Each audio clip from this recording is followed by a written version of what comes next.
Ang gagawin ko dyan? Ha? Magot ka. Anong gagawin ko dyan? Hindi ko alam. Gusto mo, kainin mo.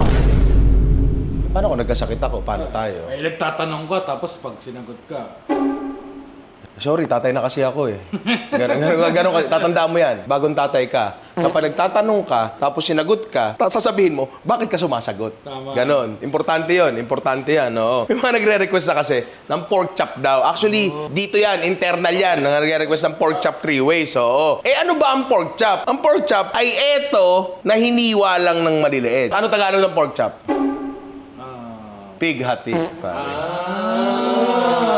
Napakaganda nun, pare. Napakaganda nun. Pag sa atin, sinabing pork chop, yun yung bilog na karne na may taba sa taas. Ito rin naman yun, balik ta rin ko. Ito yung bilog na karne, ayun yung taba sa taas. Ang baboy kasi, napaka-versatile na karne niya. Kahit anong gawin mo dyan, asnan mo lang yan, tapos iprito mo, masarap yan, di ba? Pero kasi, pork chop ang para sa akin, isa sa pinaka hindi versatile na part ng baboy. Kasi, ang taba niya nasa labas lang. Wala masyadong taba sa loob yan. Pag yan ginawa mong adobo, putya parang kumakain ng basang karton, pre. Actually, yung karton. Medyo mahirap talagang gawa ng ibang dishes ang pork chop aside sa pangkaraniwang ginagawa na katsu o kaya yung pork chop ng nanay mo na napakaalat na parang bubblegum pero ang sarap-sarap. Pero hindi ganoon ang gagawin natin ngayon dito, di ba? Bago tayo mag-proceed, paliwanag ko muna kung nasa ng pork chop. Dili ka dito. Kunyari, ito ang baboy. Sorry, medyo payat po yung natin. Bawal na mangolekta ng hugas ngayon eh, di ba? So, ang pork chop nandito sa likod. Yan, nandyan yan. Sa iba, ang tawag dito sa buong to ay pork loin. Magkaiba po ang pork loin sa pork tenderloin. Pakita mo nga yung pork tenderloin. Meron tayo dyan. Pakita mo, pakita mo. Oh, yung lomo. Pagka ganyan,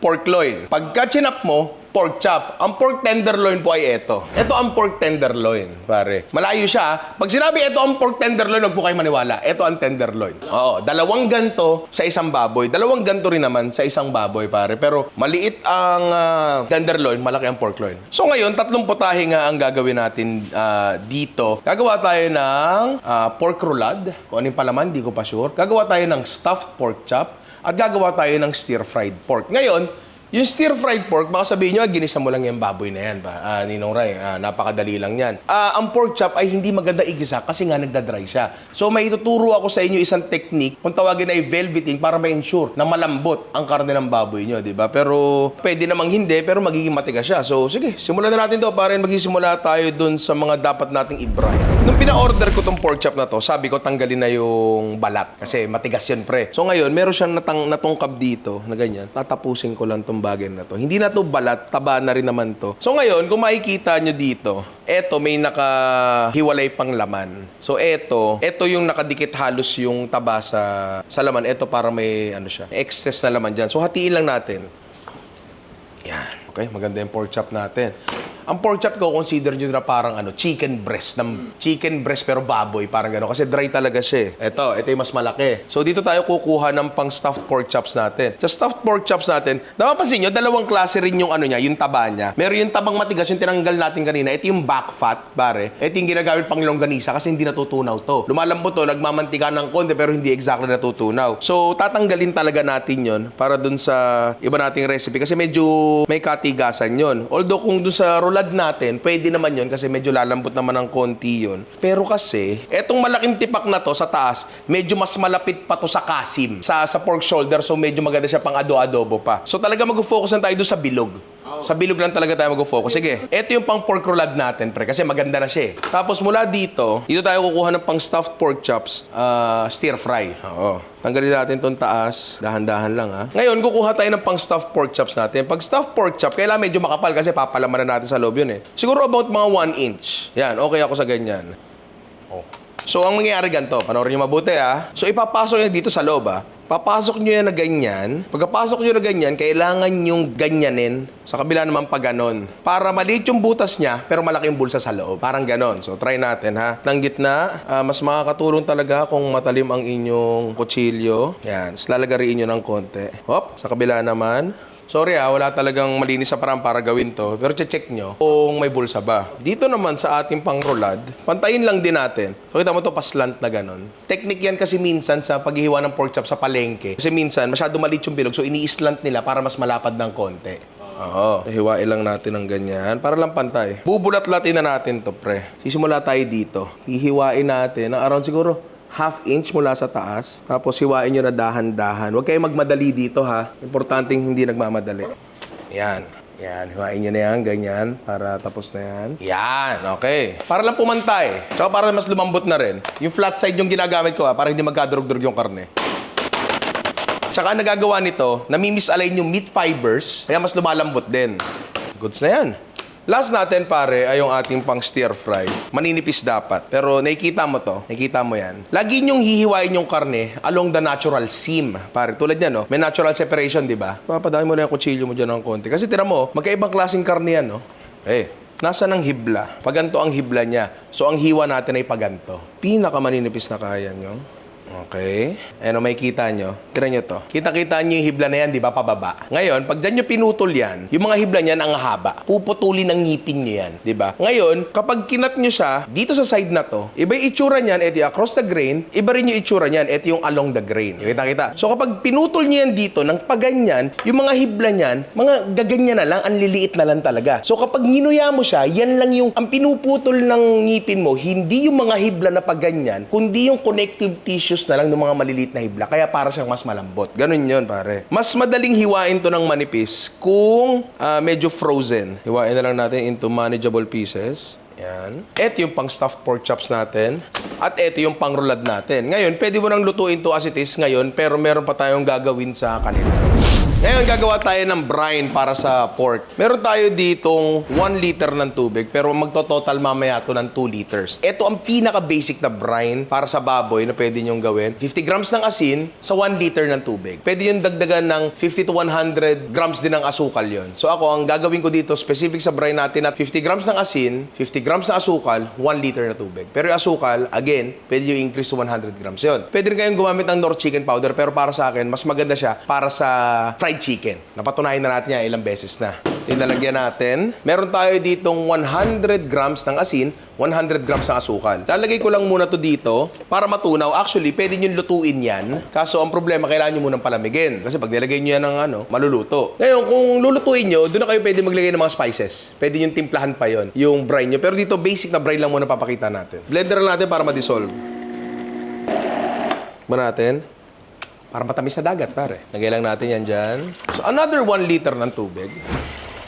Yan. Ilalagay na natin dyan ang ating mga pork. Ito lang yung ating pang-rolad, tsaka yung ating pang-pork chop. Ngayon, kung itatanong nyo sa akin, hanggang gaano karaming karne ang pwedeng ilagay sa ganong karaming brine? Ang sagot yan, hanggat kasya, pare. Hindi naman yan, paano ko ba explain to? Yung tubig naman basta nakakontak sila sa tubig, may higop nila yung asin na yun. Kaya tayo magbabrine. Mabilisan na lang to kasi 2020 pa lang, ina-explain ko na to. Gusto natin mag-ukura tinatawag na osmosis. Ang tubig na may asin, charged yan, pare. Basically, gustong sakupin nung tubig na may asin, yung tubig na walang asin. Parang ganon. Nasaan ang tubig na walang asin dyan? Yung nasa loob ng baboy, pare. So, gustong pumasok nung tubig na may asin doon sa loob ng baboy para sakupin nila yung tubig na walang asin doon sa loob ng baboy. So, nangyari, masihigop ngayon ng tubig na may lasa yung baboy natin, pare. So, ang magiging resulta niyan, mas malasa siya, mas juicy pa siya. Oh, rep nyo na yan, pare. Technically, makapal yung natin, pang stuffed pork chops natin, pero may hiwa siya sa gitna So, manipis lang din taga siya. Halos kasing nipis lang din siya ng rulad natin. Siguro kahit isang oras, game na kayo dyan. Pwede na yan, pare. Wala nang problema dyan. Overnight siguro, pwede rin naman.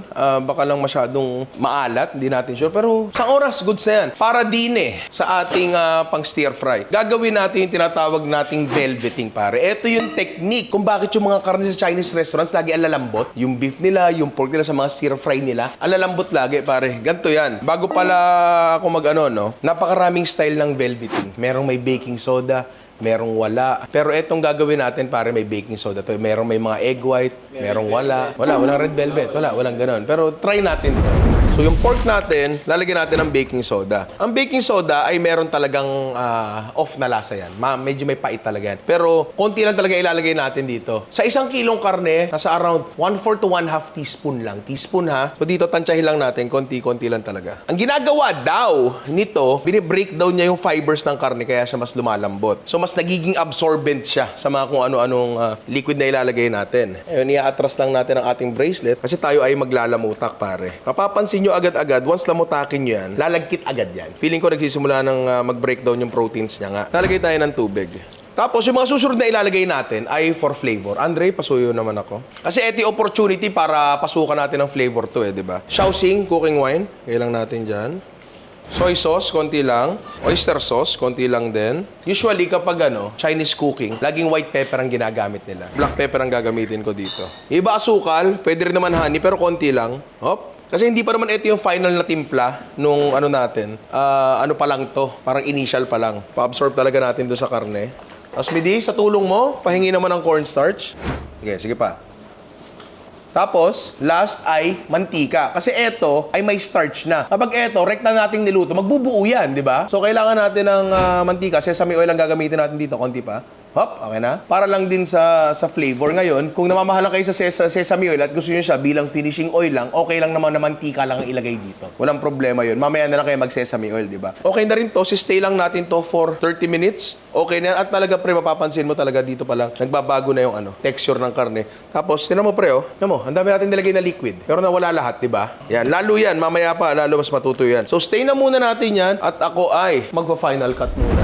Gawin na natin yung palaman ng ating rulad. Magsisimula tayo dito sa napakagandang bacon. Wain lang natin ng ganyan. Ganda ng bacon na to. Sala na natin dyan. Wala pong mantika kasi tingnan natin kung magmamantika itong bacon na to. May mga bacon kasing mamantika, may mga bacon na hindi.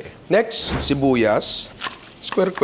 Para pansisig. Pwede na yan. Kaya natin dyan, sibuyas. Gisa. Bawang na rin. Tapos, eto yan, mansanas. Papalaman tayo ng mansanas sa loob ng baboy. Nakatikim ka na ba nun? Hindi pa. Gusto mo ba makatikim nun? Ay, hirap dito pag nakakain Wala na. Siwain lang natin ng mga ganyang cubes. Hindi masyadong mamantika yung natin, bacon natin. So, lagyan natin ng konti. Ngayon muna natin to. Kasi hindi naman dapat nang gugumali talaga sa sa palaman Oy! Ang yabang! Who's there? Pork chop who? Pork chop contigo,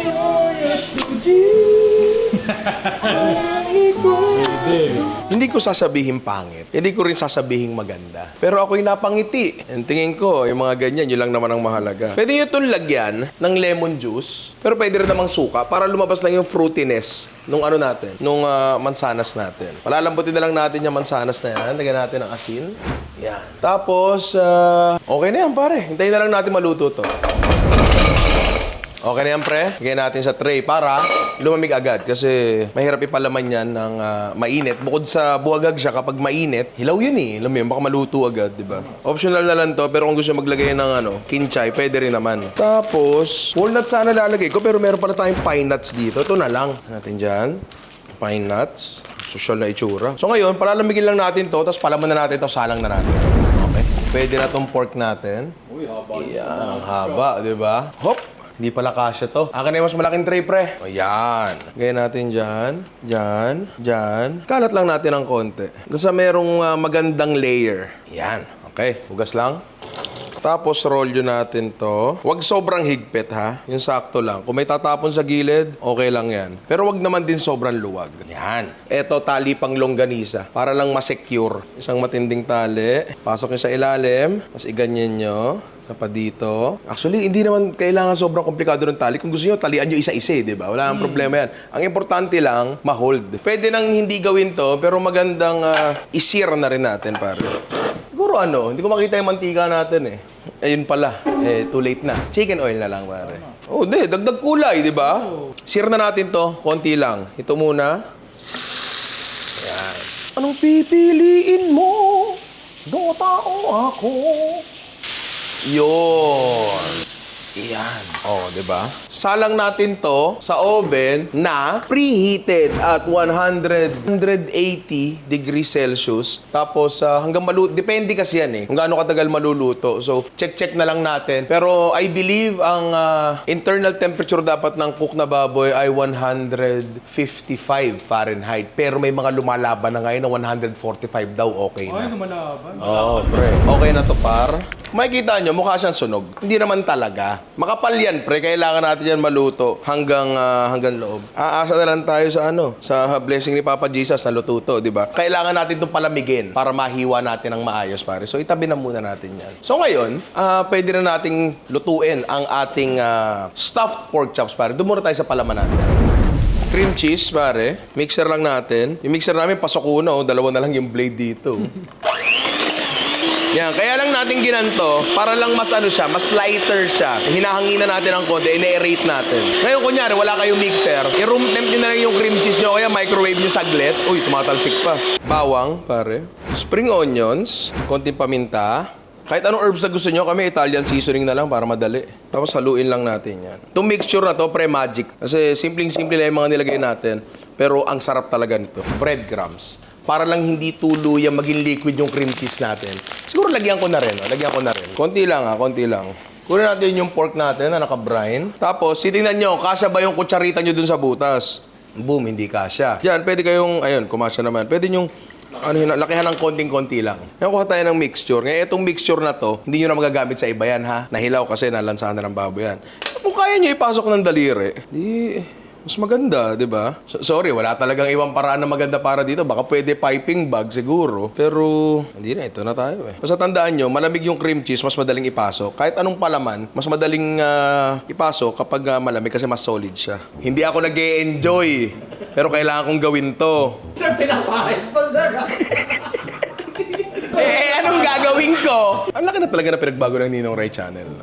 Dati, dami nating joke dito. Ay, educational. Oo, ngayon kahit isa, wala.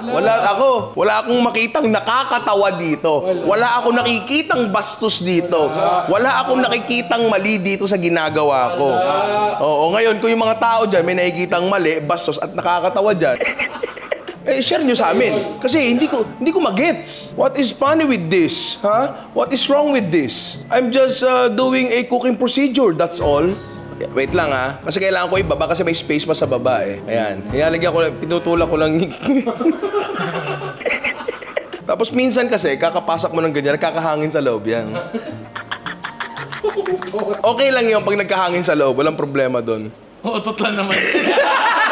Ayan, okay na to. Tapos lilinisin mo rin talaga yan. Ayan, pag may sumobrang ganyan. Ngayon, hindi ako nag-guantes. Kaya medyo makalat. Ngayon, kung gusto nyo hindi makalat, magbalot kayo. Magproteksyon kayo ng gloves. Tuloy na natin ito, pare. Ngayon, makapal tong pork chop natin. Pero, tatandaan nyo, ang nagpakapalang naman dyan, yung cream cheese. So, ganyang kanipis lang din yung ano niyan, karne niyan, di ba? Although, syempre, gusto natin, uminit din throughout yung ano natin, keso natin. So, isisir natin yan. Meron tayong kawali dyan, natin ng mantika. Tapos, huwag masyado ng gugumalit. Ganyan na natin yan. Ayan. Mamaya, kapag niluto niya, magkakaroon ng shrinkage talaga. So, makikita nyo dun sa butas, may lalabas talagang, Sasaglit pa lang nakasalang to, par. Pero tinan nyo yung kulay. Oh. Kasi yung brining natin ay may asukal, kung naaalala nyo. Tira mo, tira mo. Medyo lumalabas na nga dito. Medyo lumalabas na. Share na lang natin ang konti. Tapos i-oven ko siya. Tingin ko 180 degrees around 10 to 15 minutes. Pagka nakita nyo talagang lumalabas na talaga nung laman sa loob. Pag talagang... So, oven, pasok natin sa loob yan. Ngayon, kung ayaw nyong gawin yan, pwede naman na yung brining nyo, hindi nyo lagyan ng asukal, tapos tapusin nyo na lang sa pan. Ito kasi, mas gentle na paraan lang talaga to para mas maluto siya dahan-dahan. Kasi ayaw nga natin madry ang pork chop natin kahit binry natin yan. Di ba? Tama. Okay. So, tapos na yung dalawa natin. Doon tayo sa pinakahuli. Hinuli ko to kasi ito yung pinakamabilis pare. Lutuin na natin yung stir fry natin. So, ito na yung pork natin. Siyempre, stir fry, wak ang gagamitin yan. Tapos, talagang pagkaluto nito, dapat tikim agad. Ganoon ng stir fry. Ay, hindi pa pala ako nakakapag, sipilyo. Kasi, sa totoo lang, lasang kare-kare pa yung bibig ko eh. Ay, yung kare-kare last week pa yun. Hoy, kahapon lang! Kahapon lang! May toothpaste ba dyan? Penga akong toothpaste, pare. Ayun, Penga lagi tayo ako. may nakaredy Ayun. na toothpaste. Ay, ayun! Sakto! Ayun, Happy, sulit, sakto pack, pare. 59 pesos, 150 grams na yan, di ba? Buti na lang, lagi kong dala yung toothbrush ko, di ba? Tira mo. Tumatayo, pare, di ba? Hindi tutumba-tumba yan. Yun yung maganda doon. Hindi yan matatalsikan ng... Kasi pag yung toothpaste nyo, nakahigang ganyan, tapos may ibang nagmumog, maduduran yung butas doon, pare. O, marumi na. Ito, nakatayo. Tsaka pre, ang gandang dalhin sa camping nito, no? Kasi matagal-tagal na tayo hindi nagka-camping. Ay, oo, nakakami. Pag-isipin nyo ba kayo, lalakad-lakad kayo? Hindi. Nasa CR kami. Na-aasar kasi ako sa itsura ko eh. Pag magpupunta akong kusina, titignan ko yung luto nila. Kaya ko yung asawa ko nagluluto. Anong luto mo dyan? Pumunta ako sa kwarto ng anak ko. Kamusta? Honey, nag-work ka na ba? Hindi pa nga eh. Oh. Fresh na uli ako, pre. Amin mo. Fresh yung hininga ko, pare. Dahil yan sa Happy, Sulit, Sakto Pack. 59 pesos, 150 grams, tumatayo, resealable. Para sa buong pamilya na to eh. Ang dami niyan. Ang tagal mong gagamitin yan. Pag yan, nilagay mo sa bag mo, nyari, first quarter pa lang, fourth quarter na, di pa ubos yan, pre. Ay! Oo. Pero yun nga, pare, Happy, Sulit, Sakto Pack. Uulitin ko lang, baka nakalimutan nyo. 59 pesos, 150 grams, tumatayo, resealable. Tara, magluto na tayo. So, na-season ko na yung wok natin. Lutuin na natin to. Diyan na natin yan. So, ito yung vinelvet natin kanina. Oh. Yan. Lalagyan ko lang din to ng konting mantika para lang ma-ensure na hiwa-hiwalay sila. Tapos, wok natin ng mantika. Lagay na natin yung pork loin natin. Halo-halo agad para magkahiwa-hiwalay. Mabilis na maluto yan, pre. Kasi ano yan eh. Maninipis lang hiwa niyan eh. Di ba? Tama. Sibuyas. Mushroom. Yung mushroom, hihigop ng mantika yan, pre. May ganung properties ang mushroom eh. Timplahan na natin yan. Madali lang din to. Shaoxing, cooking wine. Nor liquid seasoning. Whoop. Nor oyster sauce, syempre. Tapos, meron tayo ditong broccoli, tsaka cauliflower na naka-blanch na. Medyo luto na yan, so lagay natin dyan. Konti asukal, optional. Konti pang tubig, magkasarsa lang. Oh. Yun, tumatapon pa, sorry. Wala ako nilagay na cornstarch dyan. Kasi yung cornstarch natin, nanggaling na dun sa ano. Nilagay natin sa pork kanina. Spring onions. Sesame seeds.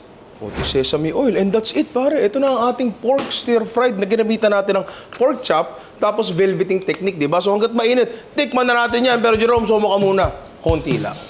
I see you're trying hard to pretend, but this house is nowhere you could ever live. Bago natin tikman, pare, ito yung sinasabi ko. Pag naluto na yung stuffed pork chops natin, talaga may lalabas. Wala tayong magagawa dyan. Lalabas talaga yan. Ganito na lang gawin natin. Yan lumabas na yan, gawin nating sauce. Sayang eh, di ba? Pero technically, luto na to. Sige, bago natin tikman to, knock-knock. Pork chop. Pork chop ho! Pork chop that tatanan. Pork chop that tatanan. Pork chop that tatanan. Pork chop that tatanan. Pork chop that tatanan. Sorry na ano ako. Nadala ako. Yun. The perfect bite. Ano yan? 100% pure cotton, pare. Ang lambot. Halika dito. Tama, tupa. Diba? Ang lambot. Ang sarsa. Kaya nabahala sa timpla niyan eh. Pero yung baboy itself, baka hindi naniniwala. Nangaagaw pa. Ang lambot, di ba? Ang lambot. Siyempre, yung gulay, di na kita pinatikim, ha? Magano. Masarap yung sauce. Pero kasi, yung sauce kasi, ang daling baguhin yan, pre. Ang daling talaga baguhin yan. Gusto mo, timplahan mo ng ano yun, eh. Bistek. Di ba? Ay, bilis! Who's there? Pork chop! Pork chop who? Strangers waiting! Ay, mali pala, sorry. Who's there? Pork chop! Pork chop who? Street lights, people living just to find the most, hiding somewhere in the night. Sabay-sabay! Pork chop! Believe it! Okay. Ang haba lang ng setup, parang si George, di ba? Pero natuwa naman ako. Napakadali nito, pre, at pwede itong i-apply sa kahit anong karne. Okay, baka dyan. Actually, sa manok, pwede rin yan. Chicken breast, pwede rin mag-apply yan, di ba? Tsaka maganda doon, pre, hindi nyo kailangan pakuluan ng matindi para lumambot. So, hindi uurong yung karne nyo, di ba? Mas nakakain nyo yung binili nyo. Ang lambot, no? Panalo. Doon na tayo sa next natin, pare. Tumulo nga yan. Kaya natin. Tapos kunin natin to. Kaya na natin dyan sa chopping board. Ngayon, eto, yun nandyan. Subukan natin gawing sauce. Diba? Kasi tumagas eh. Worcestershire sauce, pare. Yan, lagay natin. Uy, impressive. Okay. So, lagay tayo ng broccoli dyan. Knock-knock! Uy, who's there? Pork chop! Teka lang, natatawa ka na kaagad. Siguraduhin mong nakakatawa yan. Labatanes hanggang pork chop ka man, ay halina kayo. Sabi kasi ng mama ko, pag wala daw ako magsasabihin, tumahimik na lang daw ako eh. Dito natin lalagayan, pre, sa kagulayan. Tapos, yung ating stuffed pork chops. Pare Kailangan talaga dito matalim yung kutsilyo nyo, kasi kung hindi, tatagas lang lahat ng pinalaman nyo. Sayang naman. Sayang yan. balik mo dyan. At ito na nga, pare, ang ating cream cheese, stuffed pork chops, na mukha namang okay, di ba? Mukha naman siya nakakatuwa, di ba? So, para natin malalaman kung masarap yan, tikman na natin yan. Pero bago yan, Jerome, soma ka muna. Konti lang. Just keep on thinking about those better days. Escape the pain, trying to get away. Sometimes I wish that I could run away. Break down my pride, but there's another way. I'm going through it under pressure where you knew this, but somehow I still get through it. Even though you know I'm clueless, hop inside, let's get to it. Let's keep driving to this music, thinking about what I've been through, and sometimes I just can't get through it. My mind is kinda jaded, that drink, you know I'm faded. Just feeling so underrated, this world so heavy weighing. But you know that I push back though, no breaks, I can't relax, no. All the time that I look back though, I always have my back though. Ang pork chop talaga, alam naman natin, may ang king dryness talaga yan. Pero dito, nagawa naman natin siyang juicy, pero as juicy as it can get lang. Gets yung tinutukoy ko. Ha? Tinuto natin siya ng tama, kitang-kita nyo naman, hindi naman talaga siya nagkakarton. Alam niyo yung tinutukoy ko, may nagkakarton na pork chop di ba? As juicy as it can get, di ba? Nakuha naman natin siya, pero magigets ko kung bakit mo sasabihin na dry pa rin. Magigets ko yun, walang problema doon. As for yung tumagas natin sauce sa gulay, tagumpay, para. Yung sinubo ko kanina, admittedly, ang laki masyado nun. Killful kasi talaga yung bunganga ko. Pero yung mga tao dito, hindi masyado.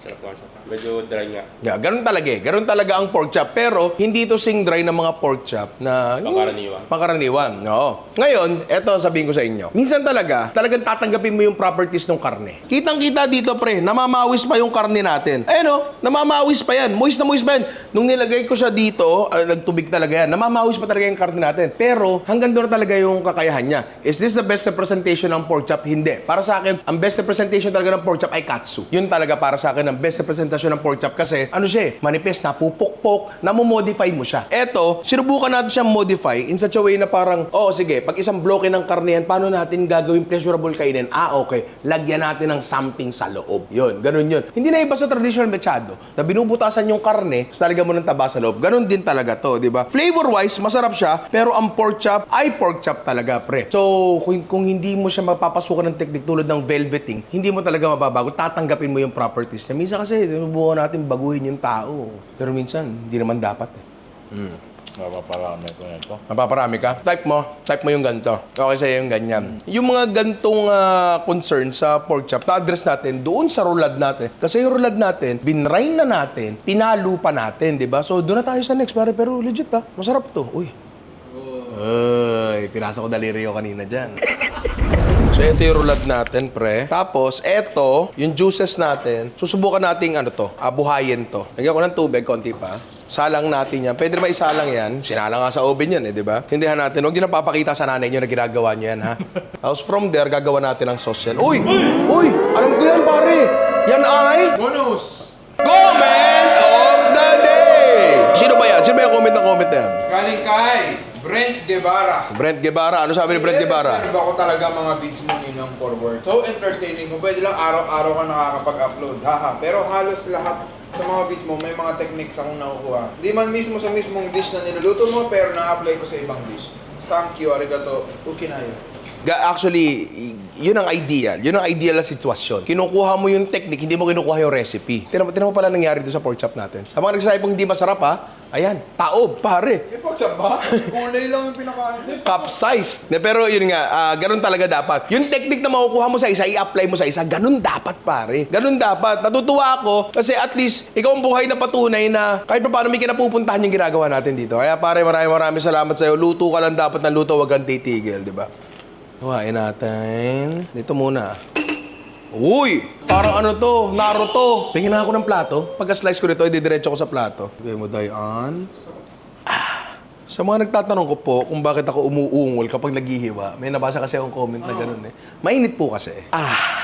Pare, kapag dinala mo yan sa potluck mo, Sasapakin ka talaga. sasapakin ka talaga dun. Tapos kitang-kita nila na habang hinihiwa mo, kinakamay mong ganyan. Tapos syempre, ikaw yung kusinero, eto ang sayo. Yung sauce natin, gawa lang tayo ng Mabel Ice. Kunin natin to. Oo. Tapos, pwede nyong papalaputan pa yan, pero pwedeng audio na lang. Aso ka lang ko dahil mahilig talaga ako sa matamis na baboy. Wala, di syempre, may diabetes na ako eh. Ano lakas sa tawa? Doon ako na-insulto, pre. Kung meron kami red wine vinegar, yung ilalagay, pero Worcestershire sauce na lang. Okay na ako din eh. Oy! Oy! Halika dito! Halika dito! Dito ka, dito ka. Sige. Knock. Booster! Pork chop. Pork chop ho! Pork chop, ina mo. Pork chop, ina mo. Di ba alam yun? Hindi. Naiintindihan ko. Naiintindihan. Hindi, ayoko lang talaga, boss. Masala rin dito. Hindi. Gusto ko yan. Pwede yun. Gusto ko yan. Maraming salamat, Andre. Sana sa susunod, mas okay na. Sabaw lang talaga yan, pre. Pero I think that's perfect. Kung gusto yung palaputan, again, walang problema. Pero pag mas malapot, mas maraming kinukuha ang customer, pare. Tandaan nyo yan. At eto nga, pare. Ang ating pork roulade with apples and bacon. Siguro, di ba? So, mukha naman siya masarap. Pero paano natin malalaman yan? Tikman na natin yan. Pero bago ang Jerome, sama ko muna. Konti lang. Kicking down on your toes, rocking Gucci on my toes. Hit the range in a row, watch a girl get exposed. Maybe she like me cause I get the cash. And real on my watch and the stack in my bag. Them haters come for me, I sit back and laugh. Cause I got everything that you never had. The cars, the clothes, the shoes, the rollie, my hip figure boots. The skill, the bars, the gas. Cause I got everything that you never have. I'm first, you last, you mad. Your level, I'm all the way past. Want a feature, I might have to pass. Cause I got everything that you never had. Turn the bass up just a little. Boy, you so small like a Skittle. Call me hard because I'm brittle. And I'm crunching on them like a pickle. Got you running like a dog. All my money do is pal. Put two and two together. Now you got a doggy pal. If that didn't make sense, I don't never make sense. I'm always making big deals. And you been living in the tents. Collect my money like a rent. My dogs be coming out the fence. I steal the ball like defense. Little baby girl like Kent. I'm talking Kent like Jones. I'm talking Jones Julio. You know I kill every show. Yung kanina, as evident by the empty plate, nag-cut kami. Ubus siya. Masarap naman siya. Pero aminin ko, ang nagdala talaga doon sa dish na yun is yung sauce. Tapos ang galing nung ginawa natin kanina kasi yung puting sauce saka yung may Worcestershire, magkaiba talaga yung lasa nila. Ang galing nun. Dito, sa isang to, kung iisipin mo, halos parehas din naman talaga yung thought nung dalawa, di ba? Iba yung flavor profile nito, iba rin yung feel nito. Parehas silang okay, pero mas gusto ko to eh. Mas gusto ko tong bagay na to. So para natin makakuha na opinion, binili ka nga dito. Okay sa'yo. Okay. Si Alvin, ang gusto niya sa pork chop ay matigas. Ang gusto ni Alvin, yung tinutukoy ko kanina na isang kagat mo ng pork chop, 3 kanin. Yun yung nakagisa ni Alvin. So eto, Bin, mas malambot siya ng konti, definitely, dun sa pork chop na nakakain mo. Kasi brine yan, pinalo pa yan, di ba? Pero at the same time, andun pa rin yung hibla ng pork chop. Di ba? Ito yung sinasabi ko, pre. Hindi mo maikukubli kung ano talaga ingredient. Hindi talaga. Maaari mo siyang bihisan, maaari mo siyang timplahan, pero yun na talaga siya. Hindi mo na maiba yun. So I suggest, mag-lean on ka dun sa properties ng ingredient kaysa binabago mo. Hindi ka pa nakatikim, mali ka dito. Sarap. Sarap daw. Ito masarap. Sarap daw. Ano to? Sige, magtanong ka pa. Matanong ko lang sa'yo. Oo, sige. Pork chop, ina mo. Pork chop, ina mo. Etong gantong putahe ay mas okay siyang, paano ko ba sabihin, ilatag sa hapagkainan. Kasi ang ganda. Ang ganda ng itsura. Di ba? Tinan mo. Boom! Iswirl! Di ba? Kita talaga. Napakaganda. Impressive siya. And yung lasa niya, sa totoo lang, nakadepende na sa'yo kung ano yung palaman mo. Karne lang naman yan, tsaka palaman, di ba? Kung ano na yung, teka lang. Tatapusin ko yung spill ko eh.